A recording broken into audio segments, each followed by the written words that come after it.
Ya Allah. Terus bagaimana hubungan dengan anak saya yang sekolah di pesantren? Ini mau nanya sudah bersuci atau belum?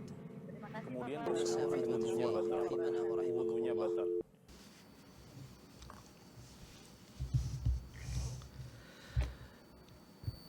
Bismillahirrahmanirrahim. Assalamualaikum warahmatullahi wabarakatuh. Alhamdulillah hamdan katsiran thayyiban mubarakan fi kama yuhibbu rabbuna wa yarda. Asyhadu an la ilaha illallah wahdahu la syarika lahu wa asyhadu anna Muhammadan abduhu wa rasuluhu amma ba'd. Allahumma shalli wa sallim ala nabiyyina Muhammadin wa ala alihi wa sahbihi ajmain. Ya pemirsa Fatwa TV, ahlan wa sahlan wa marhaban bikum. Selamat berjumpa kembali dalam program live interaktif. Kali ini kita di episode Jalan Lurus yang diampuh oleh guru kita Ustaz Dr. Abdullah Roh MA Hafidhahullah Ta'ala, yang merupakan salah seorang anggota dari Dewan Fatwa Perhimpunan Al-Irsyad.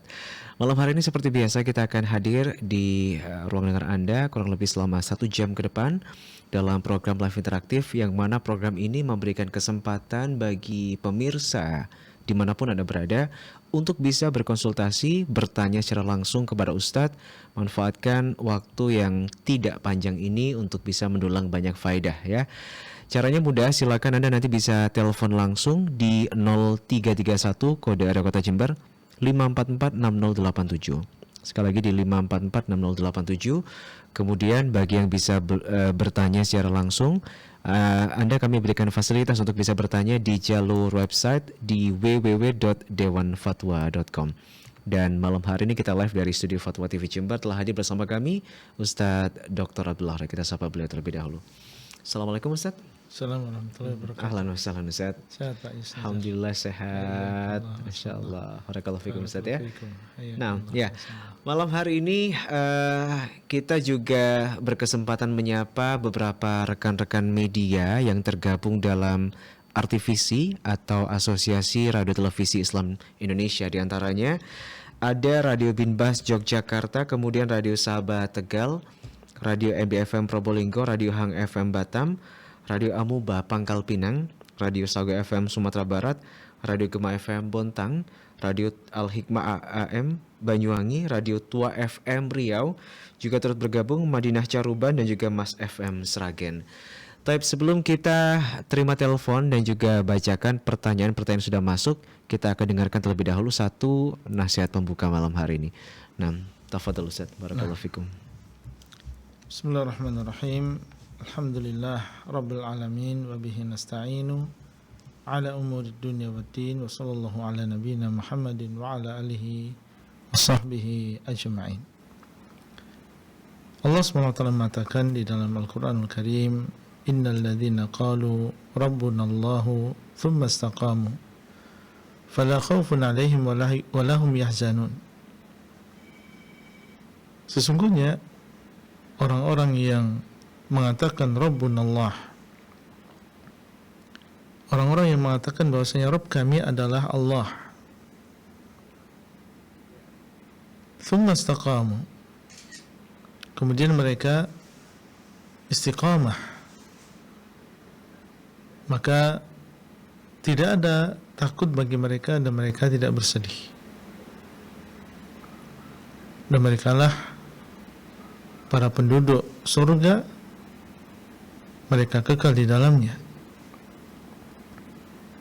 Ayat ini menunjukkan tentang keutamaan istiqamah di dalam menjalankan ketaatan kepada Allah SWT. Orang yang menyatakan beriman kepada Allah, kemudian dia istiqamah sampai dia meninggal dunia, maka balasannya adalah surga Allah SWT. Di dalam ayat yang lain Allah mengatakan innal ladzina qalu rabbuna Allah thumma istaqamu tatanazzalu alaihimul malaikatu alla takhafu wa la tahzanu wa abshiru bil jannati allati kuntum tu'adun. Sesungguhnya orang-orang yang mengatakan Rabb kami adalah Allah, kemudian dia istiqamah, maka akan turun para malaikat yang mereka mengatakan janganlah kalian takut dan janganlah kalian bersedih, dan bergembiralah dengan surga yang dijanjikan kepada kalian. Para pemirsa yang dimuliakan oleh Allah Subhanahu wa taala, di zaman sekarang, zaman yang penuh dengan fitnah, terkadang seseorang memulai kebaikan dan berusaha untuk kembali kepada agama Allah Azza wa Jalla. Namun di sana ada ujian. Terkadang Allah SWT menguji ketika melihat seseorang mereka mulai kembali kepada Allah, kembali kepada agama ini, ingin menjalani hidup yang penuh dengan istiqamah di atas agama ini. Allah memberikan ujian. Dan ini adalah sunnatullah. Ahasiban nas ayyutraku ayyaqulu amanna wa hum la yuftanun. Apakah manusia menyangka bahwasanya ketika dia mengatakan kami beriman, kemudian mereka tidak diuji? Terkadang ujian berupa ekonomi, yang sebelumnya ketika dia tidak istiqamah, Allah SWT bukakan baginya rezeki. Tapi ketika dia mulai menjalani kehidupan yang penuh dengan ketaatan kepada Allah SWT, maka mulailah di sini Allah SWT menguji dia dengan dikurangi rezekinya. Allah ingin tahu apakah dia istiqamah di atas ketaatan kepada Allah SWT atau dia akan kembali lagi sebagaimana sebelumnya. Maka kita harus memahami yang demikian. Sebagaimana dahulu orang-orang yang soleh mereka juga diuji. Bagaimana supaya seseorang selamat dan sukses dalam menghadapi ujian tersebut? Tidak ada jalan keluar kecuali dengan bersabar. Bersabar dan mengetahui bahwasanya apa yang ada di sisi Allah SWT berupa pahala ketika kita istiqamah, berupa surga, maka itu lebih baik daripada dunia dan juga seisinya.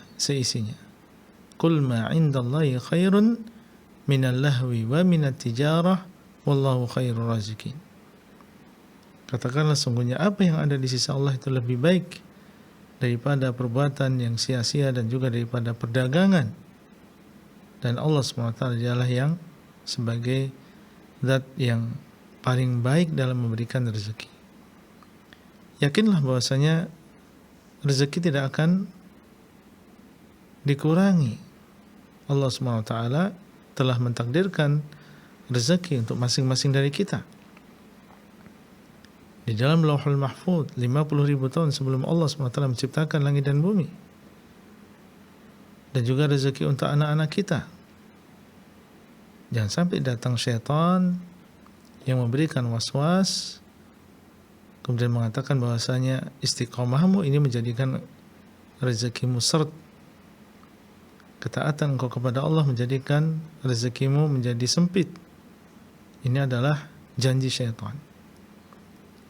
Ada seorang yang beriman maka yakin bahwasanya Allah SWT telah mentakdirkan rezeki dan tidak mungkin seseorang meninggal dunia sampai sempurna seluruh rezekinya.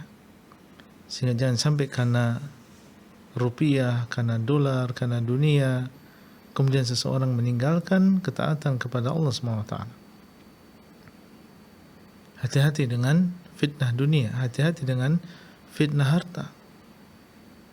Allah SWT mengatakan, Ya ayyuhalladzina amanu innama amwalukum wa auladukum fitnah wallahu indahu ajrun azim.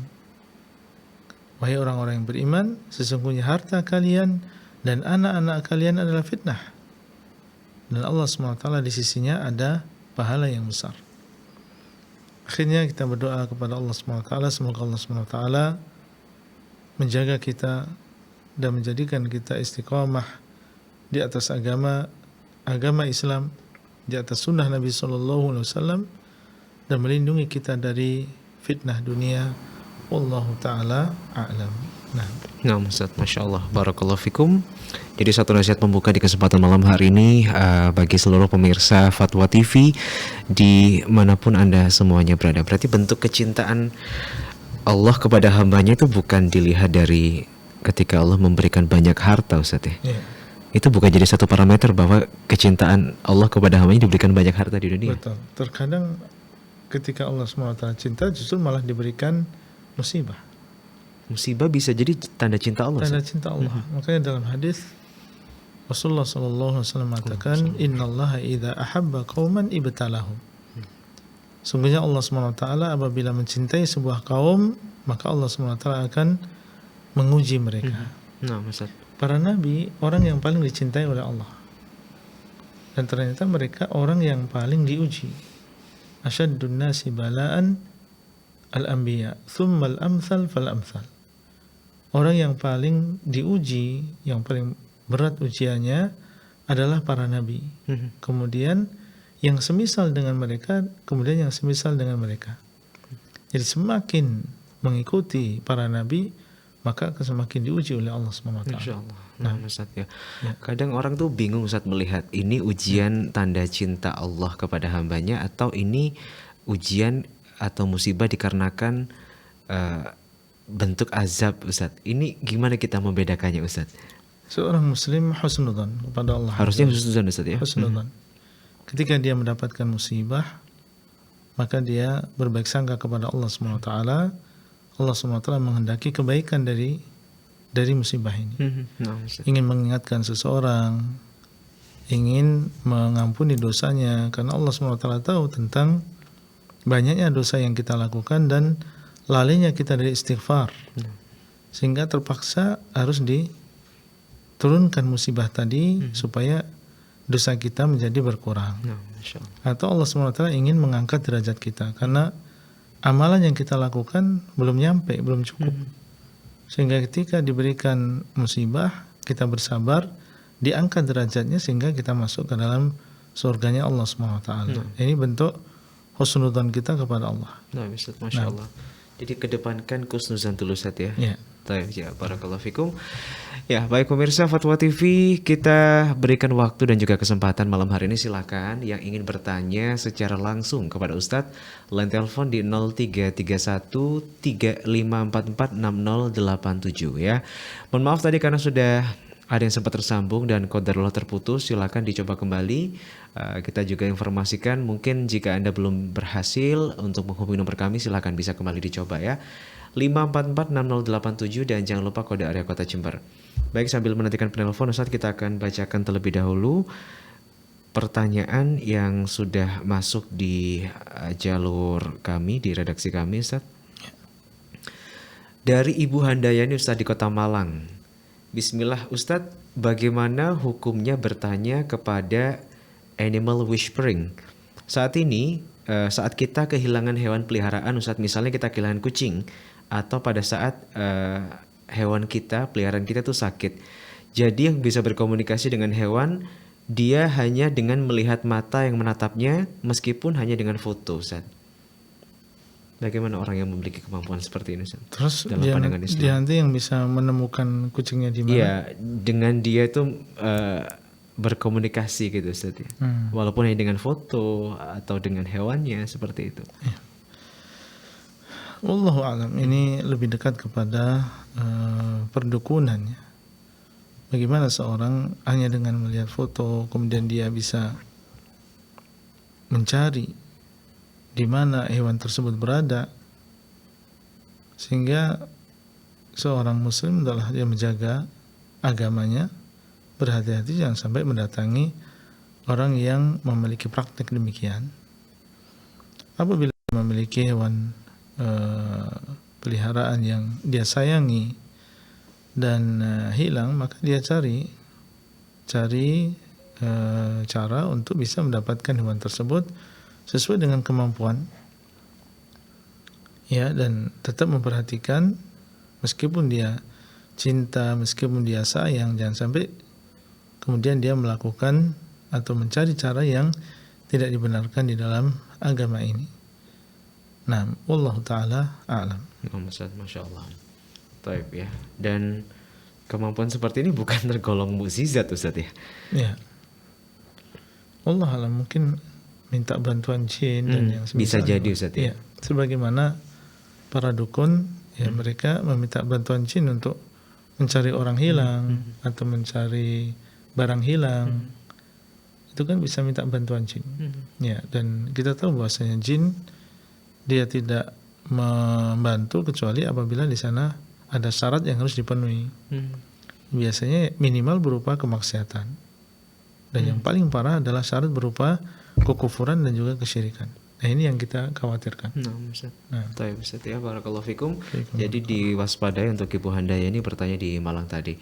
Silakan line telepon masih kami buka pemirsa ya, 0331 5446087 di jalur telepon sedang kosong. Baik, kita akan bacakan pertanyaan berikutnya Ustadz. Ya. Dari saudara Meila di Tasikmalaya, Jawa Barat. Assalamualaikum warahmatullahi wabarakatuh Ustadz. Assalamualaikum warahmatullahi wabarakatuh. Ustadz, bagaimana cara kita agar hati ini tidak merasa dengki, iri, benci, riya, dan sombong dan penyakit-penyakit hati lainnya? Terdapat nikmat yang diberikan kepada saudara kita sesama muslim atau orang-orang beriman, dan kita tidak benci terhadap perlakuan atau perkataan seseorang yang tidak enak ke hati atau perasaan kita, sehingga kita tidak menghiraukan atau bahkan tidak dimasukkan ke dalam perasaan. Kita tidak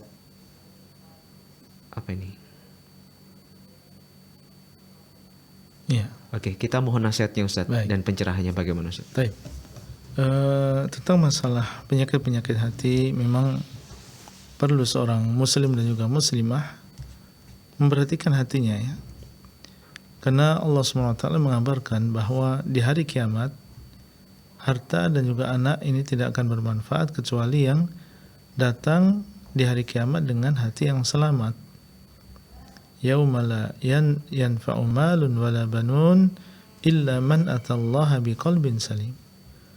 Hari di mana tidak akan bermanfaat harta dan juga anak-anak kecuali orang yang datang di hari kiamat dengan hati yang selamat. Sehingga kita pun harus memperhatikan hati kita, karena inilah yang akan dilihat oleh Allah SWT. Dan di antara makna selamatnya hati adalah selamat dari penyakit-penyakit hati, seperti iri, kemudian suudzon, dendam. Nah, ini kita sebagai seorang muslim dan juga muslimah hendaklah berusaha membersihkan hati kita, menyelamatkan hati kita dari penyakit-penyakit tersebut. Bagaimana caranya? Mempelajari ilmu agama. Mempelajari ilmu agama. Karena ketika seorang mau belajar, dia akan dapatkan obat-obat dari penyakit-penyakit hati tersebut. Di antaranya adalah beriman dengan takdir. Ini adalah obat yang luar biasa ketika seorang beriman dengan takdir Allah, termasuk di antaranya adalah rezeki. Fulan tetangga kita sudah ditakdirkan oleh Allah memang mendapatkan rezeki tersebut. Teman kita ditakdirkan oleh Allah untuk dinaikkan pangkatnya dan seterusnya.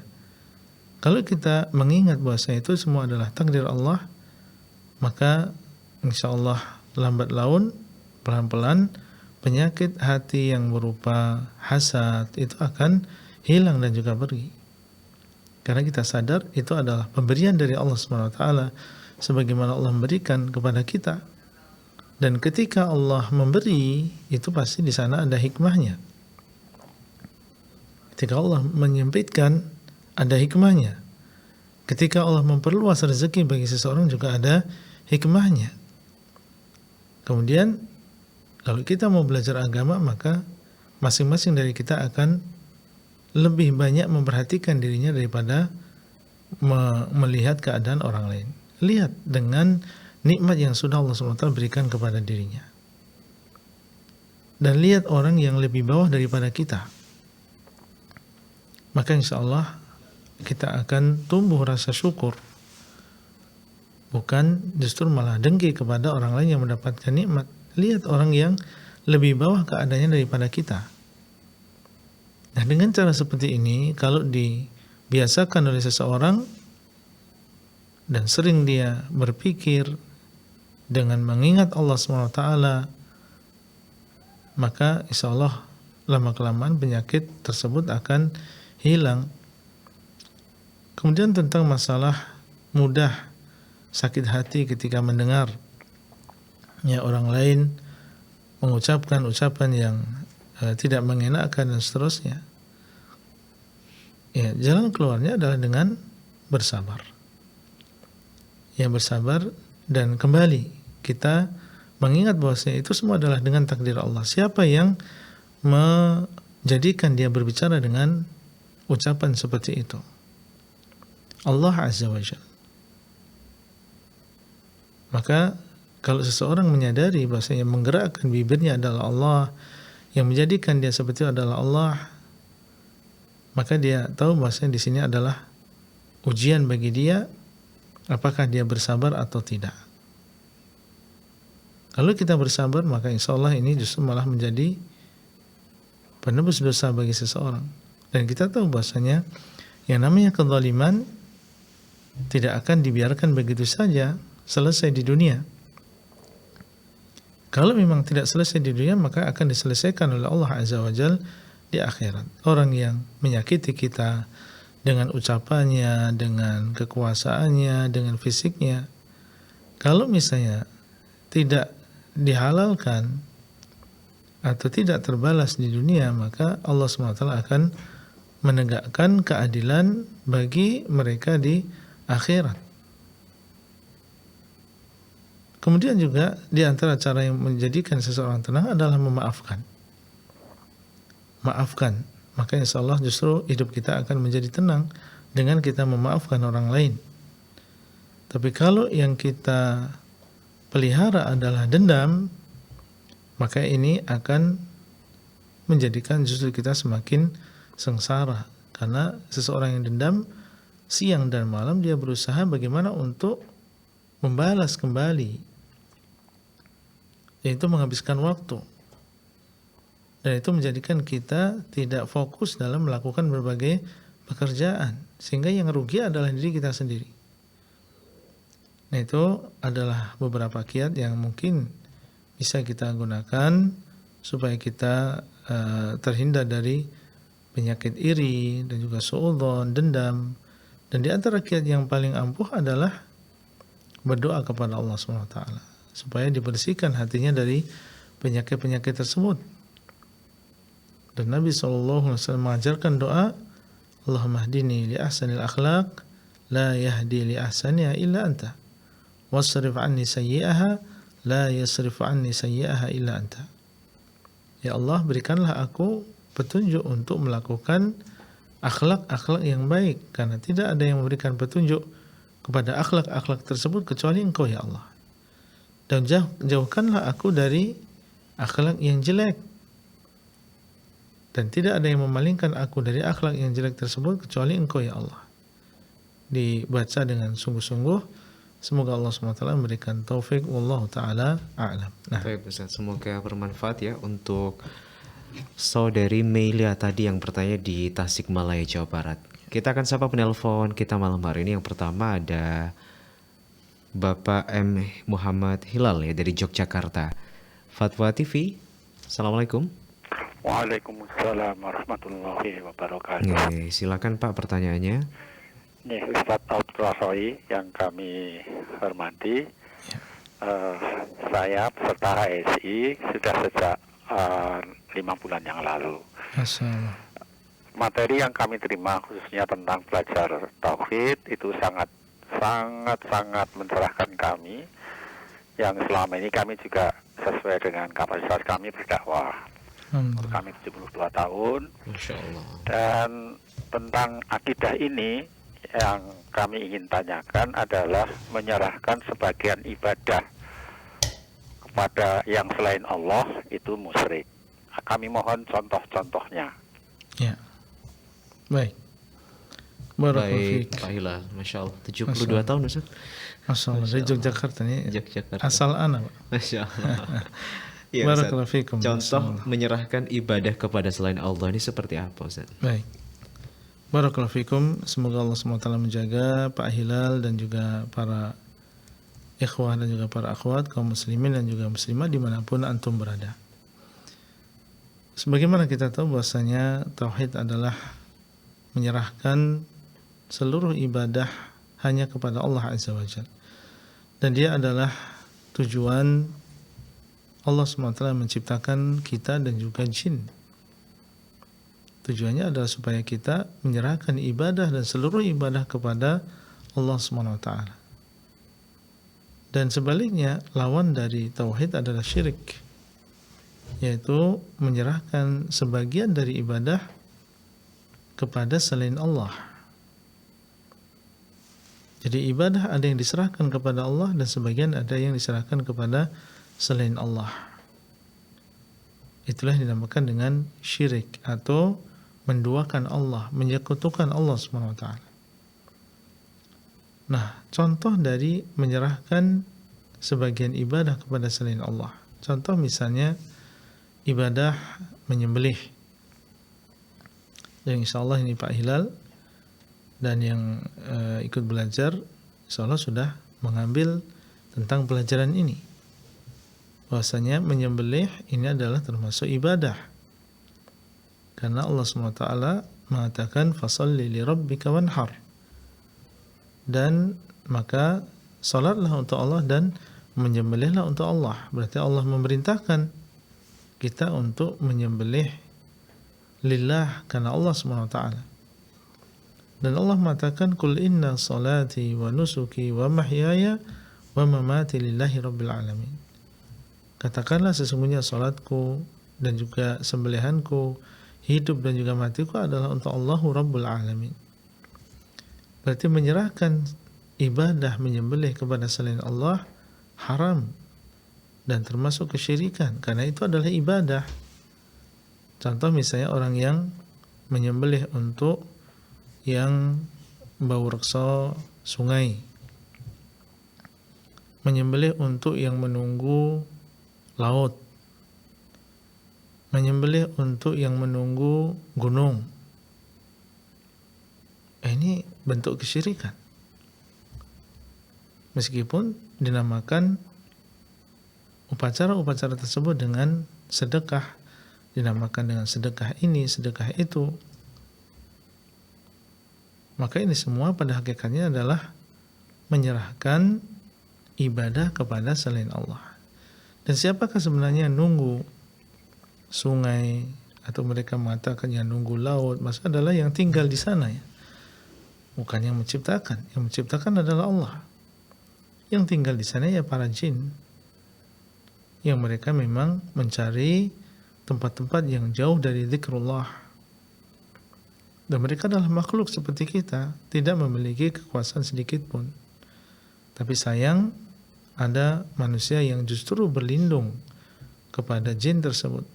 Dan di dalam surat Al-Jin, Allah SWT menceritakan tentang ucapan para jin yang mereka masuk Islam. Wa annahu kana rijalun minal insi ya'udzuuna birijalin minal jinni fazaduhum rahaqa.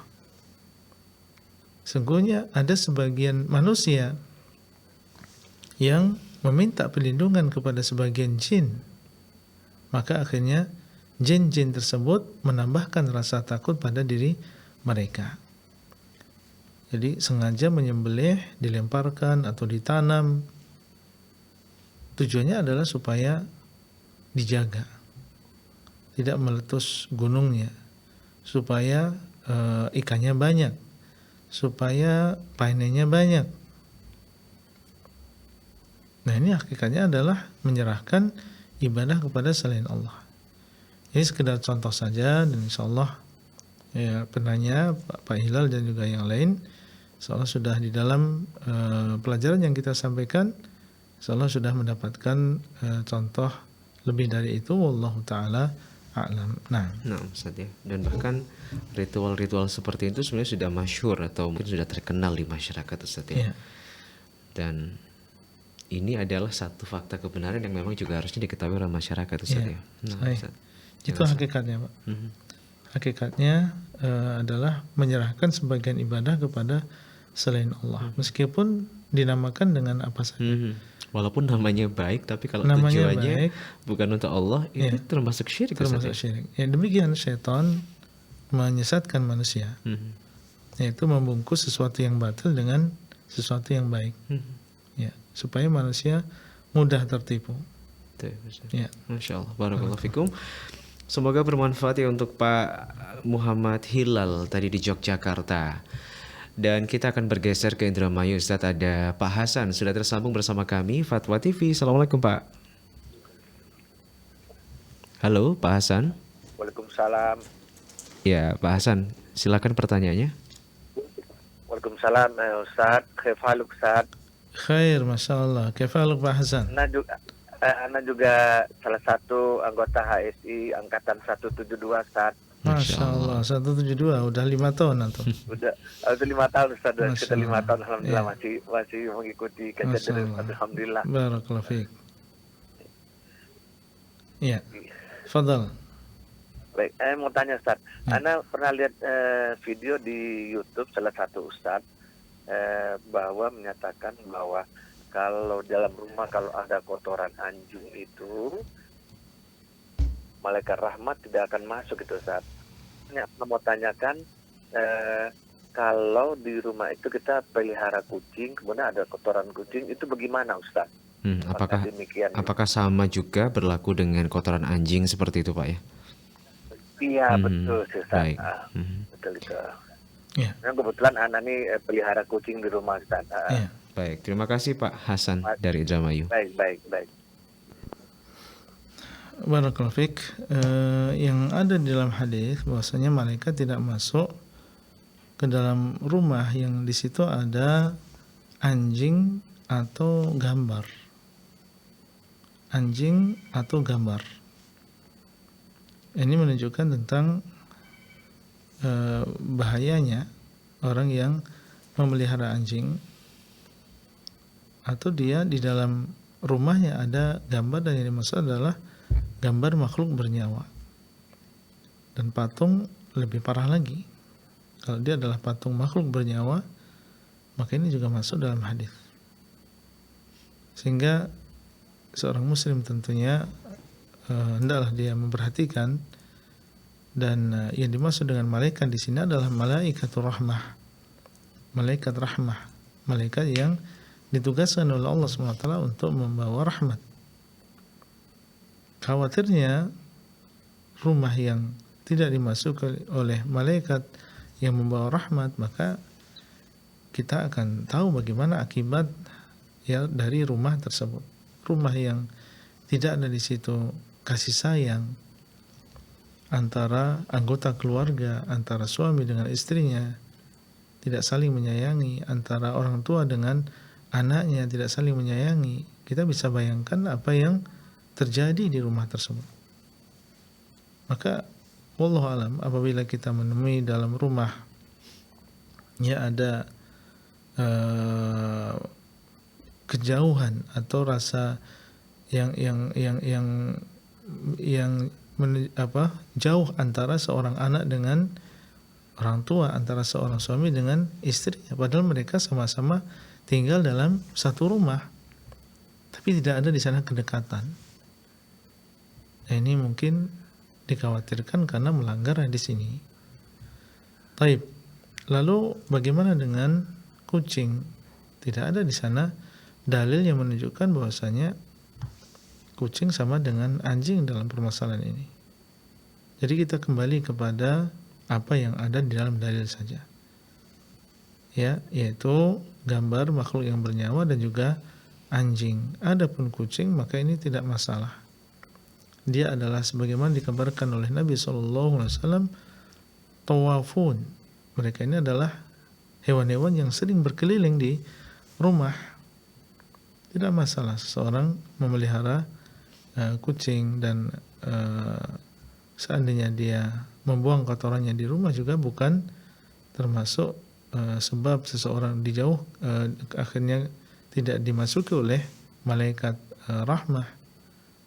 Nah, jadi alhamdulillah ini bukan termasuk yang dilarang. Wallahu taala a'lam. Nah, Ustaz, ya. Dan memelihara kucing pun juga tidak apa-apa Ustaz berarti ya? Gimana? Tidak masalah. Memelihara kucing pun juga tidak masalah. bertentangan ya Ustaz ya. Tidak masalah. Nah. Tayyib ya. Barakallahu fikum, semoga bermanfaat tadi untuk Pak Hasan. Kita akan bergeser ke Riau, Ustaz sudah tersambung. Kali ini penelpon ketiga ada Ummu Zahra, Fatwa TV. Assalamualaikum Ummu Zahra. Waalaikumsalam warahmatullahi wabarakatuh. Ya, silakan pertanyaannya. Jazakallahu khair. Jazakillahu khairan. Ustaz, Assalamualaikum warahmatullahi wabarakatuh. ini terkait dengan seseorang yang alhamdulillah telah dipanggil oleh Allah untuk dapat beribadah umroh ke tanah suci di bulan Ramadan. Dan setelah pulang dari situ, alhamdulillah terasa sangat bersemangat untuk menunaikan ibadah-ibadah sunnah lainnya. Dan segala kekurangan yang lalu terasa sangat menyesal telah melakukan kekurangan dalam beribadah. Dan sekarang begitu bersemangatnya melakukan ibadah, apapun yang dilakukan di tanah suci hendak dilakukan di rumah seperti apa yang dilakukan di sana. Apakah ini menunjukkan keimanan seseorang itu meningkat atau seperti apa Ustaz? Atau apakah ini tanda-tanda amalan yang diterima oleh Allah Subhanahu wa taala?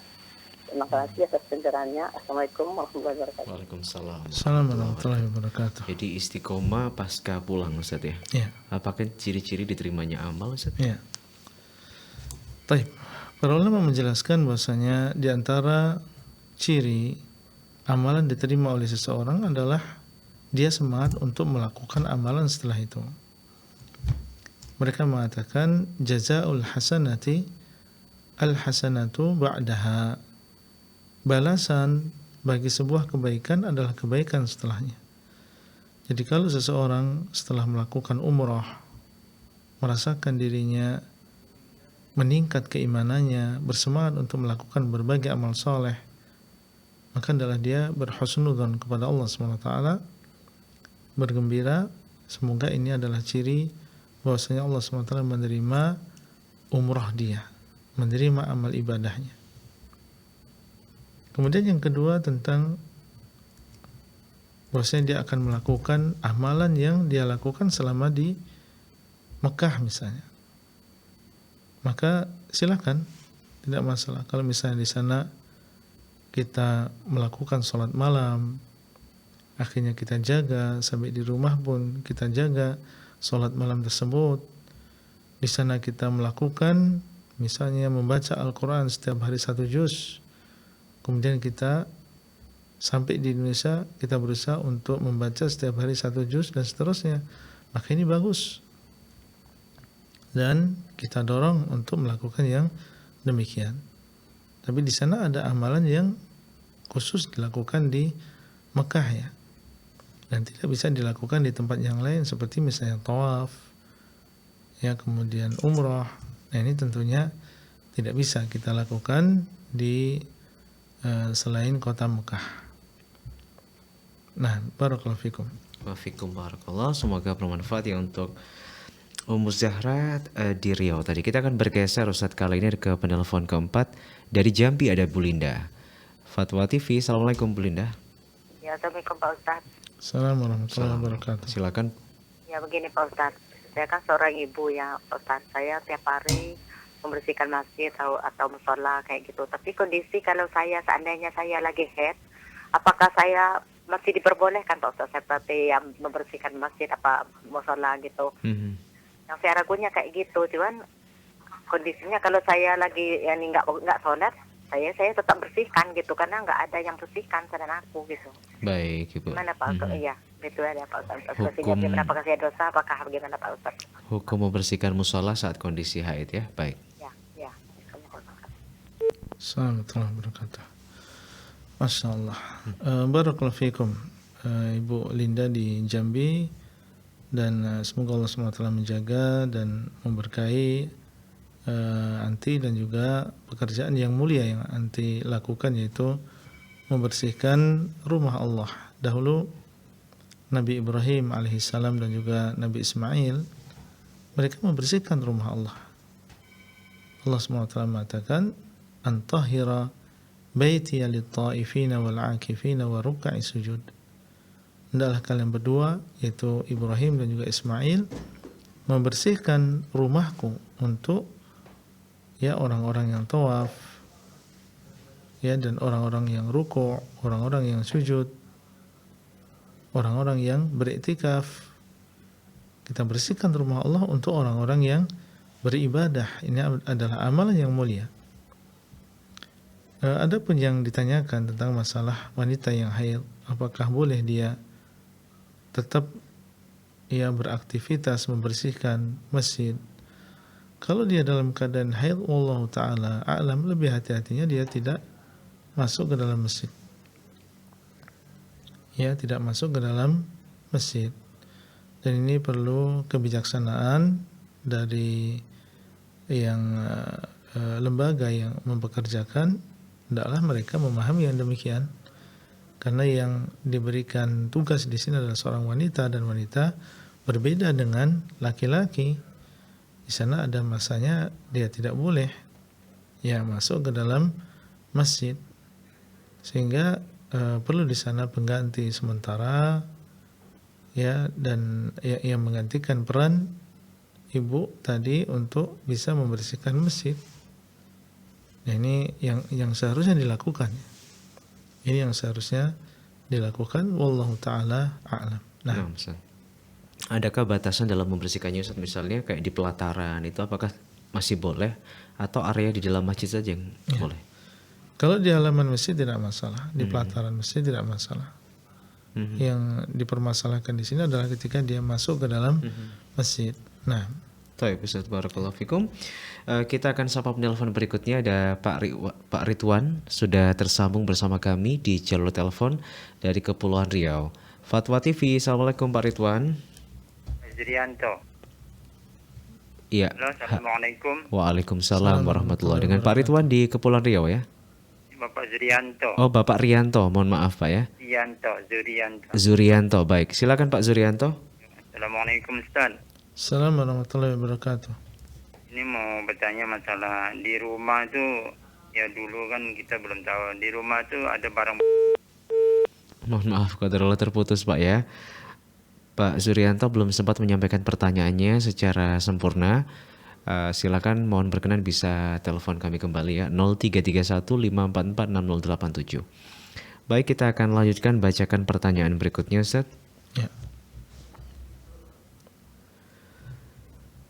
Ya, Ustadz, dari saudara Emir di Indramayu. Ustadz, apa hikmah di balik seseorang yang tidak ditakdirkan oleh Allah bisa melaksanakan ibadah haji, Ustadz? Hikmahnya banyak ya. Ada yang mungkin kita ketahui dan ada di antaranya yang tidak kita ketahui. Allah SWT dialah yang mengatakan wallahu ya'lamu wa antum la ta'lamun. Dan Allah dialah yang tahu sedangkan kalian tidak mengetahui. Dan ini hikmahnya tentunya antara seseorang dengan yang lain berbeda-beda. Tapi seorang muslim yakin dan percaya seyakin-yakinnya bahwasanya di balik apa yang Allah takdirkan ini pasti di sana ada hikmahnya. Allah jadikan seorang kaya, Allah jadikan miskin, Allah jadikan seseorang bisa berhaji, Allah jadikan sebagian yang lain tidak memiliki kemampuan untuk berhaji. Ada sebagian bisa berhaji berkali-kali. Pasti di sana ada hikmahnya. Dan di antara hikmah yang paling besar menunjukkan bahasanya Allah SWT dialah yang berkuasa. Sementara manusia dhaif, manusia adalah lemah. Kita mengikuti apa yang Allah SWT inginkan, apa yang Allah kehendaki terjadi, dan apa yang Allah SWT tidak kehendaki maka tidak akan terjadi. Kita menginginkan untuk berhaji, tapi kita adalah makhluk yang kehendak kita di bawah kehendak Allah. Adapun Allah SWT maka kehendaknya terlaksana. Al-Imam Syafi'i rahimahullah beliau mengatakan, "Ma syi'ta kana wa illam asya' wa ma syi'tu illam tasya' lam yakun." Apa yang engkau kehendaki ya Allah terjadi, meskipun aku tidak menghendakinya. Dan apa yang aku kehendaki, kalau engkau tidak menghendaki ya Allah, maka tidak akan terjadi. Menunjukkan bahasanya kehendak kita adalah di bawah kehendak Allah SWT. Dan apa yang ditakdirkan oleh Allah itulah yang terbaik bagi seseorang. kita tidak tahu apa yang terjadi ketika seseorang berangkat ke sana.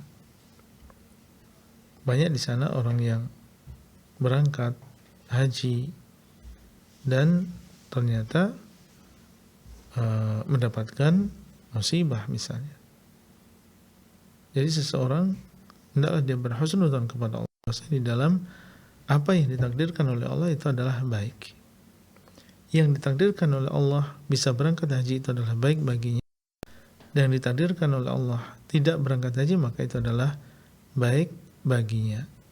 Husnudzon kepada Allah, dan Allah mengatakan ana 'inda dhanni 'abdi bi. Aku sesuai dengan prasangkaan hambaku kepadaku. Kalau kita berprasangka baik kepada Allah, maka baik insyaallah yang kita dapatkan. Tapi kalau seseorang berprasangka jelek kepada Allah, maka dikhawatirkan kejelekan juga yang akan dia dapatkan. Wallahu taala a'lam. Nah, Ustaz, Masya Allah. Semoga Allah lapangkan hati-hati kita semuanya ya.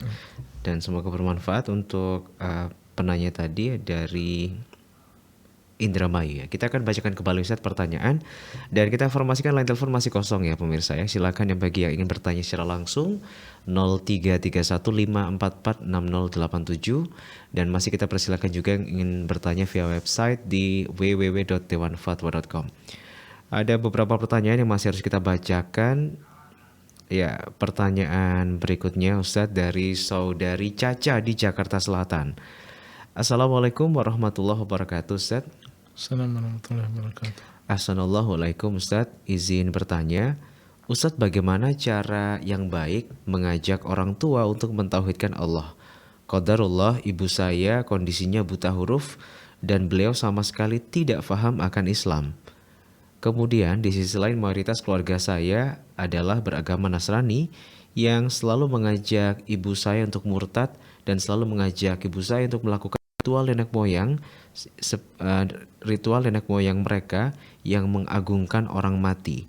Ketika saya coba menyampaikan tentang kisah-kisah kaum yang melakukan kesyirikan, beliau selalu menghindar. Kemudian bagaimana Ustaz cara terbaik yang bisa saya upayakan agar ibu saya tidak sampai murtad? Ya, apa yang dilakukan saudari penanya sebagai seorang anak sudah baik ya.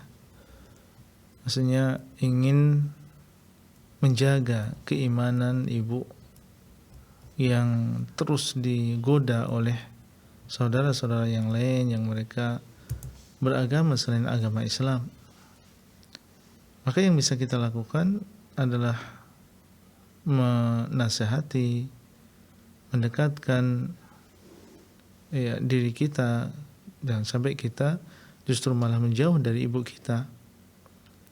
Jadi yang bisa kita lakukan adalah terus kita nasihati, kita dakwai, kita bacakan Al-Quran, ya, dan kita sampaikan bahwasanya tujuan utama Allah SWT menciptakan kita adalah untuk beribadah kepada Allah.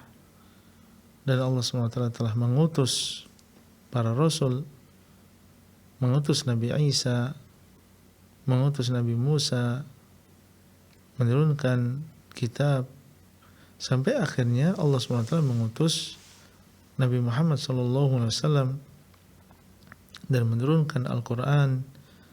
Dan perbedaan antara risalah Muhammad SAW dengan risalah Nabi Isa, bahwasanya Nabi Isa ini hanyalah untuk orang-orang Bani Israel. Adapun Nabi Muhammad SAW maka untuk seluruh manusia. Dan kewajiban manusia setelah diutusnya Nabi SAW adalah beriman dengan beliau. Orang yang sebelumnya beriman dengan Nabi Isa harus beriman dengan Nabi Muhammad SAW. Dalam sebuah hadis Nabi SAW mengatakan, "Walladzi nafsi biyadihi la yasma'u bi ahadun min hadhil ummah yahudiyyun wala nasraniyyun thumma yamutu wa lam yu'min billadzi ursiltu bihi illa kana min ashabin nar." Demi zat yang jiwaku berada di tangannya, tidaklah mendengar tentang kedatanganku seorang Yahudi maupun Nasrani, kemudian dia meninggal dunia dan tidak beriman dengan apa yang aku bawa, kecuali dia termasuk penduduk neraka. Sampaikan yang demikian.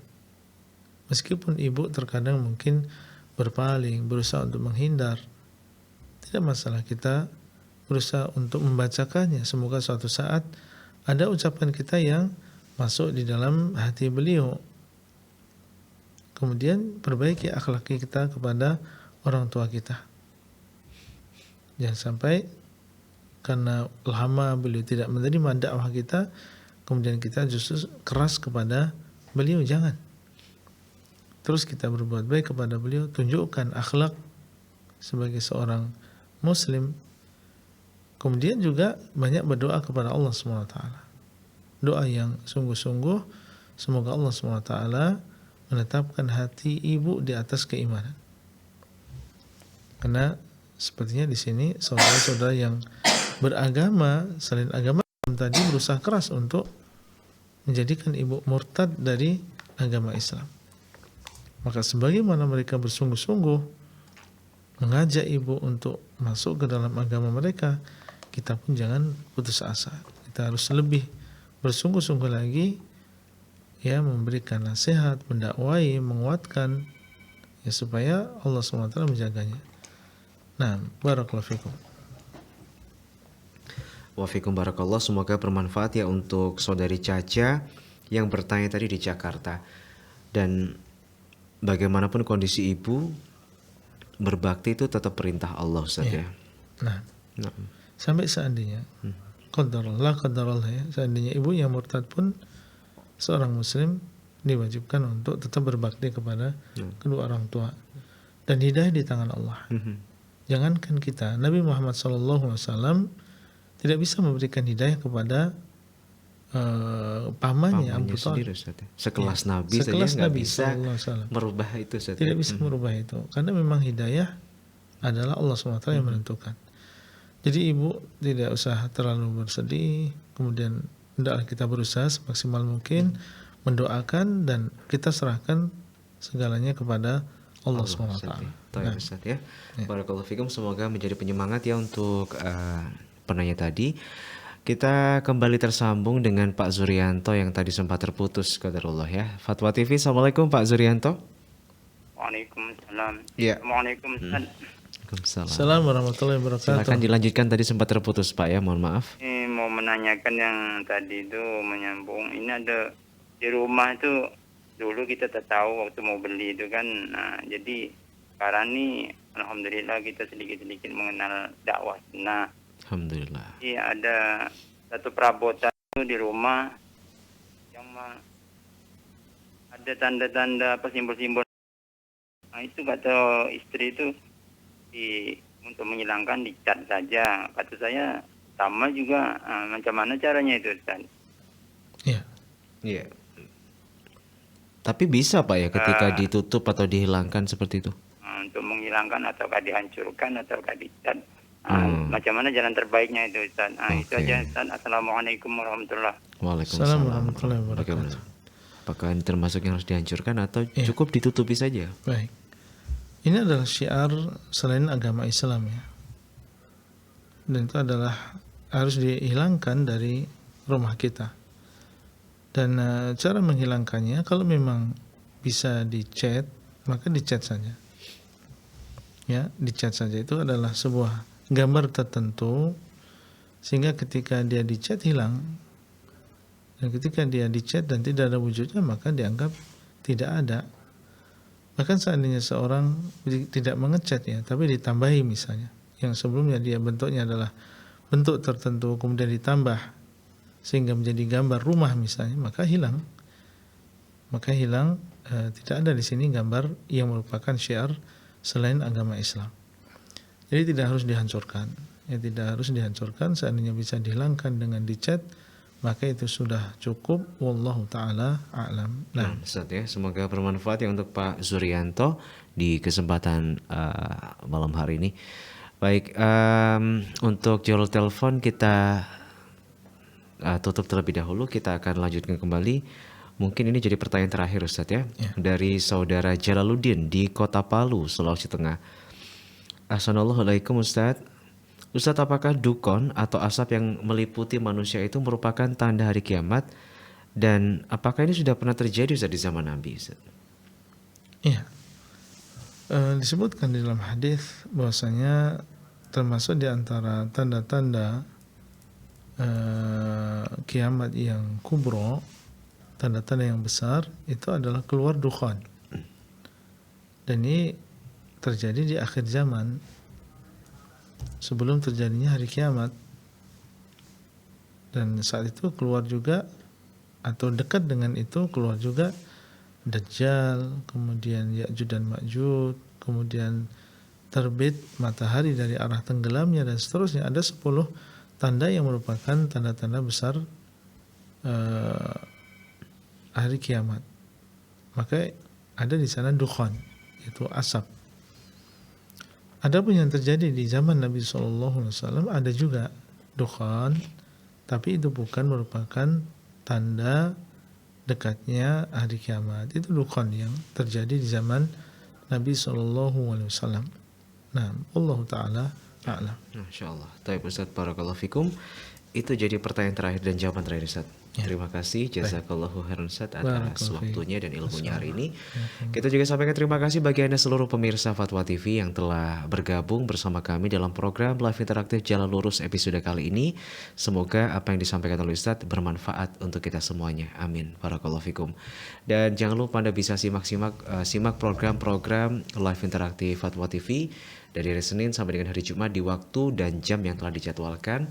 Dan manfaatkan kemudahan untuk bertanya kepada Ustadz di jalur-jalur telepon dalam setiap program ya. Dan kami informasikan pula untuk Anda bisa follow akun-akun sosial media terverifikasi kami, baik itu di Facebook, Instagram, Telegram, dan juga Twitter ya. Dan akhirnya kami mewakili seluruh kerabat kerja yang bertugas di kesempatan malam hari ini mohon pamit undur diri dan sampai bertemu kembali insya Allah di kesempatan berikutnya. Wassalamualaikum warahmatullahi wabarakatuh. Terus bagaimana hubungan dengan anak saya yang sekolah pesantren? Ini mau nanya Sudah bersuci atau kemudian bersentuhan dengan